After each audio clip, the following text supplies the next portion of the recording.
All right, good morning, everybody. It's hour number 2, the Tom Rutten Morning Show on the Eagle, 7:07 on a Wednesday, February 4th, 2026. Great to have you along. Very slick conditions out there for much of the tri-state. A lot of folks got several more inches of snow. So travel could be hazardous in some areas. Please be careful. And, of course, keep listening to the Tom Rutten Morning Show. Want to welcome back to the program West Virginia Delegate, Republican Jim Butler from Mason County. Jim, good morning. How are you doing today?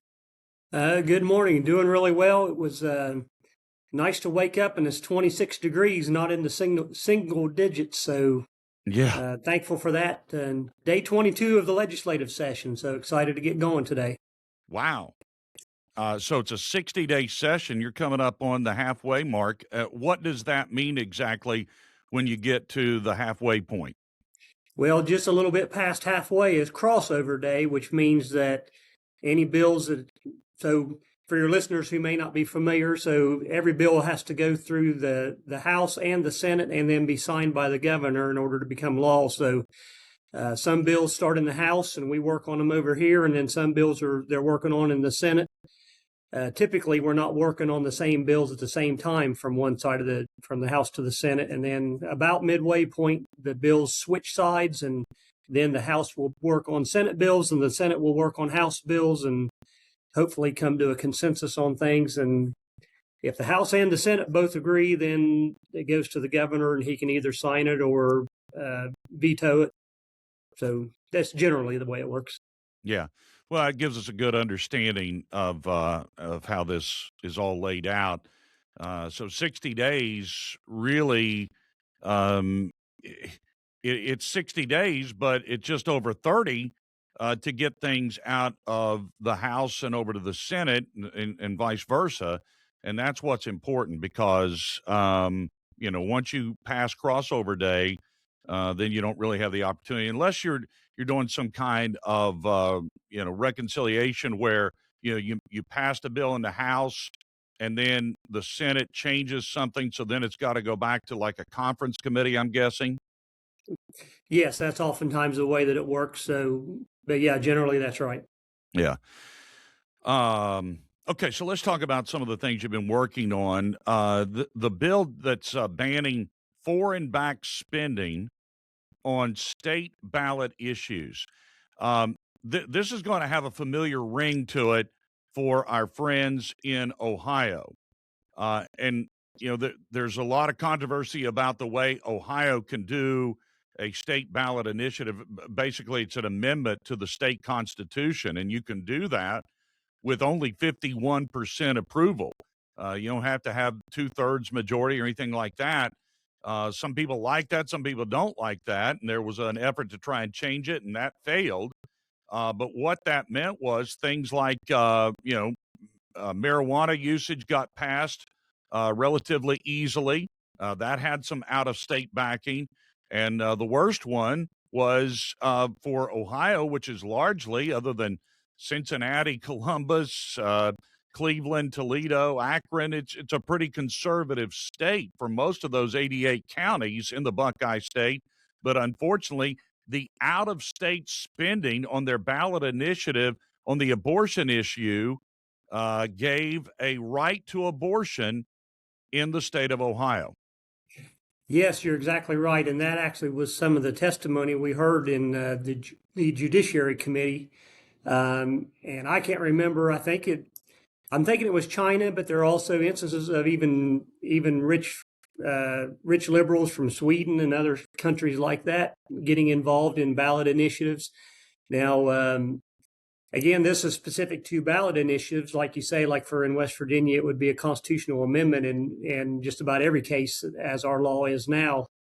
But it's also important to know that this is already illegal. The foreign back spending on candidates on individual campaigns is already illegal, but this clarified or made it where the initiatives are included. And I think it was a great bill. Delegate Bill Redenauer from the 100th district. I think it is Jefferson County. This was his project, and glad to see it get through the Judiciary Committee. It should be coming up in the next few days for consideration in the full House. Along the lines of elections, also, there's another bill to require all ballots for primary and general elections be received no later than the close of the polls on election day. This is something that the Trump administration has been pushing, even going back to the campaign. Yeah, that's right. And as you say, this I think is an important piece of legislation, and it just says that ballots that are received after election day cannot be counted. As it stands right now, the ballots can be counted if they show up late, as long as it's before the canvassing, before they actually count and call the vote, which could be 2, 3, 4 days following an election. So part of the reason I think this is important, and don't know that this happened in West Virginia, but it certainly happened in other places where it appeared at least that one side of the election realizes that they're a little bit short on a few votes, and right at the last minute, a big clump of votes comes in that is kind of suspicious and gets counted after election day. So this would just make sure that that's not happening in West Virginia. And to be clear, I think it's 40 days. A voter has 40 days to get that ballot in, and it seems like that would be plenty of time to get that done, so you're not getting your ballot in late. Yeah. So it's to me, that's just common sense. But yeah, we saw the truckloads of ballots being dumped in the middle of the night during the 2020 election in certain states. I believe Wisconsin was one, and maybe Pennsylvania. And we can't have that. I mean, that's just you can't have it after the polls close. They need to be there. You can't be counting ballots 2 weeks after an election. Yeah, that's exactly right. And actually, we did have some opposition in the committee. The Democrat delegates argued against this, or at least one of them. The other one I don't think was even present for that particular meeting, but they argued against that. And one of the concerns was that what about military members? And the fact is that military members actually have a way of voting electronically. So basically their vote would register instantly. But if they chose to mail it in, again, they have 40 days of the ballot, of the election being open. So plenty of time to get this done. And this just sets like you said, a time so that we know that helps ensure that the elections are fair and legitimate. Jim, you mentioned the Democrats on the committee there. What do you have in the House? Is it like 10, 11 Democrats total? There are 9. 9 out of 100. Yes. 9 out of 100. And I want people to hear this from you, a Republican member of the House, because I still see people trying to blame Democrats for everything. And look, on the federal level, that's one thing. It's a slim Republican majority. But in West Virginia, for a decade now, we've had a super majority of Republicans, and it's an unbelievable amount in the House and Senate. After this session, you're going to have, my guess is, at most one Democrat in the Senate after the next election. Is it even plausible to blame Democrats for anything that goes wrong for conservative constituents in West Virginia? I mean, that doesn't even make sense, does it?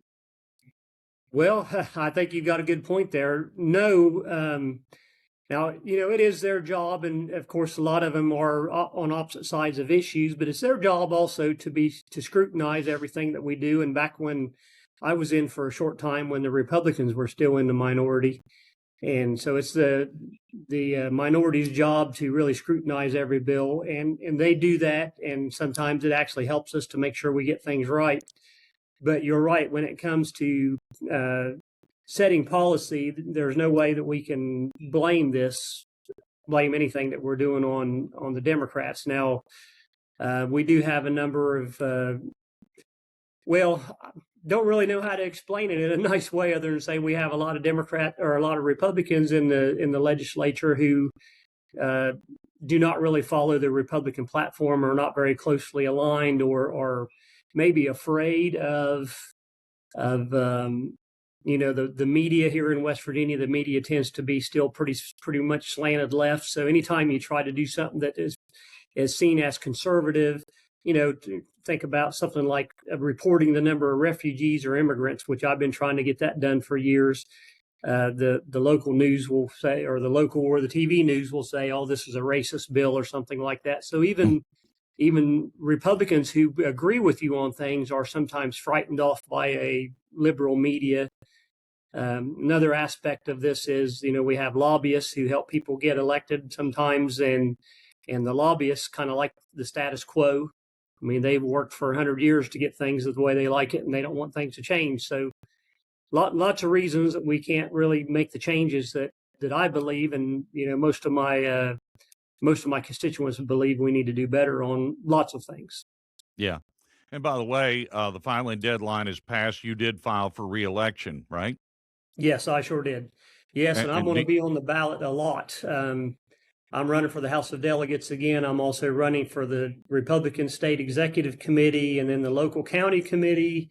And then we have committees that select replacements, like if a delegate or a senator resigns. So my wife and I are both on the ballot several times, and I have had a little bit of criticism about that, but most of those jobs nobody even files for. No one wants to do it. It does take some work. So I'll be on the ballot a lot, but the most important, I think, obviously would be for the House of Delegates again. Yeah. And do you have an opponent in the primary? Thankfully, I don't in the primary, as far as I know yet. Now, it's still possible that someone could have mailed in their application to run for the House, and could take 2 or 3 days for that to come in, as long as it was postmarked on the filing date. But as far as I know, I don't have anyone. Gotcha. Good deal. Again, we're talking with Jim Butler, Republican delegate from Mason County, West Virginia. Let's see, you got a bill here relating to the Child Abuse and Neglect Investigation Unit. What's that about?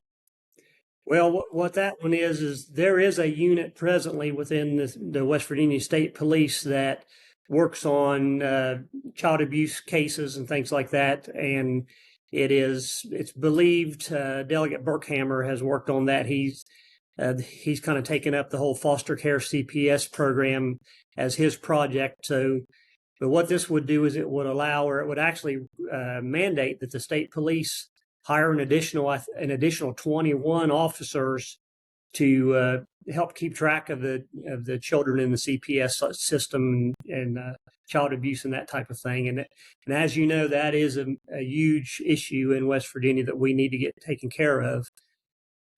This bill is a little bit unique in that it provides that these additional 21 officers can be or would be retired state troopers to some extent. So you're not paying a really high salary for someone who maybe has retired. It sets the pay at, I think, about $60,000 a year for the officers, and just puts the manpower where it needs to be. Now, we did have a little bit of testimony that the state police may not have the funding they need for this. We have to sort that out, but as far as the legislation itself, I think it's great legislation, and again, focusing on a problem that we need to address in West Virginia. And that bill passed the House? That actually was in the Judiciary Committee. We just had a hearing on that yesterday. Okay. And again, for your listeners who may not have followed on this a lot, I'm on the Judiciary Committee, so a lot of what I'll be, give you updates on is Judiciary Committee things, and then things that come to the full House. Obviously, I learn about those as the full House votes on those. But there are lots of bills in every other committee. I think we have 18 or 20 committees now. So when we're here at the Capitol, we're focused on the things that we have in our committees, and then as things come to the House, we get notice and have a chance to address those. So there's lots of other things going on that I'm not talking with you about here. Gotcha. Talk about this bill that I think it's a very delicate balance here for landlords that could be charged if their rental complex is used for drug activity. So, in other words, somebody's got an apartment complex or a house they've rented out, and the people there, unbeknownst maybe to the landlord, they're involved in drug activity. This bill would hold the landlord accountable for that. That's got to be a delicate balance there. Yes, you're right. I think it is, and we just heard that in committee for the first time yesterday, I think it was. And you're right. This is could have constitutional ramifications. I mean, how can we force someone to do a certain thing, to take care of or monitor their personal property? And we have instances where sometimes properties are abandoned and torn down against the will of the owners. So this is similar to that, but as you say, it's focused on ensuring that we don't have what's sometimes referred to as drug houses or crack houses and that type of thing. So the bill is pretty lengthy, and it does, if I remember correctly, it requires that in order for the landlord to be charged with something like this, it would have to be repeated offenses where it's a constant nuisance and the neighbors are aware of it, and the neighbors actually there's a process where the neighbors can join together and file complaints. And so it's not just a one-off type of thing. It's not just you had one drug offense there. This is where it's an ongoing nuisance. Yeah. Well, Jim, then in that case, you've got to put in some protections for the homeowner, the landlord, because in a lot of cases you hear about, well, they can't kick out somebody just because they want to. Well, in this case, especially if you have repeated offenses, the landlord has to be able to have the flexibility to say, no, we're not renting to you. And they ought to be able to screen and look over people and maybe even do a background check on them before they allow them to be a renter. Yes, that's exactly right. And that's exactly the questions I asked in committee yesterday is I know some landlords who have actually tried to evict people that they know are problems like this, and they don't get any support from law enforcement, and the laws themselves are actually stacked against them in a lot of cases, especially if the person they're trying to evict has children. I mean, you have cases where people are not paying the rent and you cannot get them out, or you have to go through a lengthy process to get them out. So again, this bill is in the hearing stage, so we have to get the details on all of those aspects to ensure that that first the landlord is being treated fairly, that they're getting the support they need, and that they can do, as you say, what the bill here is requiring, which is to kick the people out if they need to. And sort of related to this bill, but not part of this bill, is we have some other legislation that we're considering that would make it a little bit, I don't know if you say easier, but it would make the process more workable in order to evict someone or something, because now it's pretty onerous. You have to actually have an eviction notice served to the person you want to evict. You have to have somebody actually hand them an eviction notice, and it's really a tedious process. So we're trying to streamline that a little bit and make it where you can just post a conspicuous notice that you're going to be evicted and take pictures of it and things like that. With the digital equipment we have now, this is all possible. So we're working at this from several different angles, but you're right. The drug nuisance property bill, I guess you might call it, is a fine balance. So we have to be careful with this one. Again, we're talking with Jim Butler, delegate in the West Virginia House from Mason County. You and I talked about this bill, HB 4515, before, about church disaffiliation. Is that bill moving? I wouldn't say that it's actually moving yet, and I think the last time we spoke about it, the bill was not even introduced yet. It was sort of a concept at that point. So what this is doing, what the bill would do is it would allow small local churches, well, it wouldn't have to be real small, I don't suppose, but a local church to disaffiliate from a larger body of a church. And this is not specifically aimed at any denomination or anything, but kind of famously, the Methodist Church has been going through a situation where the parent church has kind of changed their doctrine, I guess you might say, to some extent. And some of the local churches are saying, we don't believe what you believe. The parent church has sort of changed what they say they believe. So the local churches want to get disaffiliate, want to not become part of that organization again. And the problem is that the local churches actually, at some point, their property was signed over or became part of the property of the parent church, the parent organization. So the parent organization is not wanting to let them disaffiliate, not wanting to let them get out of that. So this is another one constitutionally. We have to tread lightly and try to work our way through this. We had an informal discussion yesterday about this, and it may be more of a constitutional obstacle than what I first initially thought. Yeah. It may be something that the state Supreme Court needs to eventually get involved with for these local assemblies who are wanting to keep their buildings. Yes, I think you're right. And it seems like I'd heard that there are some cases throughout the country like this. And like I say, we're just beginning to discuss this issue. But one thing I thought was interesting in the discussion yesterday was some of the, I think it was a bishop of one of the denominations made the statement that their property is actually part of their religious tenet, how they deal with property. So I have to admit, I never thought of it that way. I mean, you think your tenet is, things like Jesus was the Son of God, or, and this is not even specific to Christianity, but in what I'm familiar with, Christian is the Son of God, and he came to save us all from our sins. So that's your tenet. I wouldn't have thought one of your religious tenets would be that we're going to strictly control property of any church affiliated with us, so yes, and one of the part of the discussion yesterday also was that at some point in the Bible, and it was actually a bishop who quoted a scripture, and I can't remember the scripture now, but where the Apostle Paul was talking to the Ephesians, and they had some turmoil within the church, and he was saying, Paul was telling the church, you should be able to deal with these things internally, so you're not getting the government involved.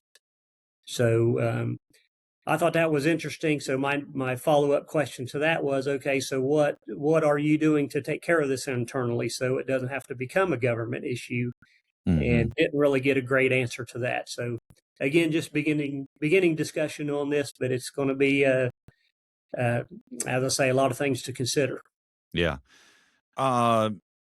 There's a bill 5509 about DUI child support. What's that about? Okay, that is a bill that I just got introduced here in the last couple of days. A constituent suggested this. This is a law that has been passed in Texas, and I think there were a couple of other states. And you may remember probably 10 years ago, back when I first got into the legislature, one of my initiatives was to increase penalties on repeat offenders, DUI or impaired drivers. I had a constituent whose daughter was killed by someone who had 8 convictions for DUI and was still driving. So anyway, a different constituent recommended that I look at this legislation from Texas, and what it does, it says that if a drunk or impaired driver kills a child's parent, then that convicted drunk driver would end up having to pay restitution, some kind of child support, until the child is 18 years old. So just kind of a common sense thing, I think. Obviously, if a child loses a parent, then they're going to be most likely financially in a more difficult situation. So yeah, you're not going to bring the parent back, but at least you can help raise the kid if you do something like this. Yeah. Okay, so there's a bill that would provide reimbursement to qualifying employers of amounts paid to train or upskill eligible employees who obtain an upskill credential, and that would give them a a qualifying wage increase. Talk a little bit about that. What will that do? Okay, what that one is well, first of all, I think that bill was part of what Speaker Hanshaw announced prior to the legislative session, saying we're going to have a lot of business and economically focused legislation this year to help improve the economy. So this is one of those, and I have to admit this. I oftentimes don't think this way of trying to single out certain aspects of the economy and say, if you qualify in this regard and that regard, that we're going to give you some kind of special dispensation or some kind of monetary benefit. But I actually am supportive of this. I'm not a co-sponsor on it, but I plan to vote for this, I believe. And that will be on third reading today. But what it does is let's say you're an employee, say me, an excavating contractor, and I have someone who's making $10 an hour as a laborer or something like that. And if I send them to school and they make at least 25% more than what they were making, so to make math easy, so they got to come back making $12.50 an hour after getting a credential, say they get qualified to operate a bulldozer or something, then the state will pay for I think it's that they're going to pay for part of the training for that person, so that you're helping them get better skills and you're also increasing the salaries of the worker. So it seems like a worthwhile program to me. Again, not the way I normally think, but at least it is helping people to get better qualified in a useful skill, and helping people have better jobs, better paying jobs. So it sounds like a good idea. But it would be a taxpayer-funded qualification training? Yes. Yes.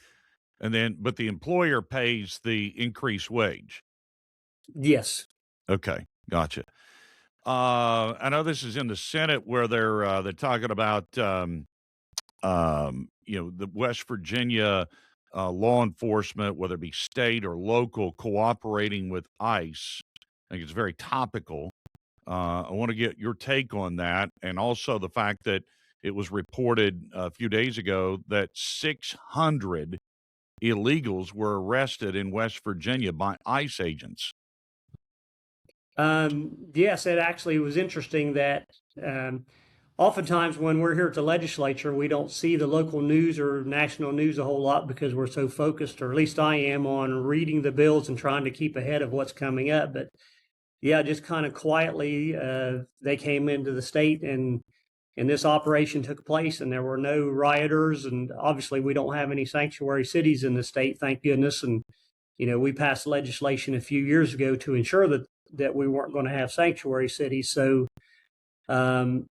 yes, I'm absolutely in favor of supporting immigration control, ICE in this case. Obviously, nobody wants them to overstep their bounds, and you're going to have bad actors in any kind of profession. But thankfully, no issues with that here in West Virginia. Yeah. And so when the bill comes over, presuming it will come to the House, would you support that in saying that law enforcement in West Virginia, local and state, would support those efforts? Yes, absolutely. I can't imagine anything. I mean, you always hate to say absolutely when you haven't even read the bill yet, but yeah, conceptually, I can't imagine anything that would prevent me from supporting a bill like that. Yeah. I mean, you could see where a very liberal or leftist mayor of, say, Charleston or another, Morgantown, another city, would direct their chief of police to say, no, you're not cooperating with ICE. Yeah, yeah. And so this bill would say, no, you have to cooperate. And I Yeah. know, again, you hadn't seen it, but if that is the concept. Yeah, absolutely. I mean, that makes sense to anybody who's not a lawmaker, that if we're not going to be a country and a state of laws, that's what makes us different from any other country in the world, and it's supposed to be equal justice under the law. So that's what this is about. And currently we have a situation, unfortunately, it's more explicit in some places where local officials have determined that some laws are going to be enforced and some are not. And And yes, I mean, and obviously I'm in the legislature. We have a process of changing the laws. And that obviously also for immigration purposes in the U.S. Congress, if they don't like the laws, they can change them there. And if in this case, typically it's the Democrats who want to let illegal immigrants come into the state without any ramifications. If they don't like the laws, they should have changed them a long time ago, or they should be working on changing them now. So yeah, I'm all about law enforcement, and we just need to make sure we have good laws. Yeah, absolutely. All right. West Virginia Republican delegate from Mason County, Jim Butler. Thank you, sir, for the update. Really appreciate it. Okay, always glad to have an opportunity, and everybody have a good week. And looks like we might have a warm front coming in for a couple days, so I look forward to that.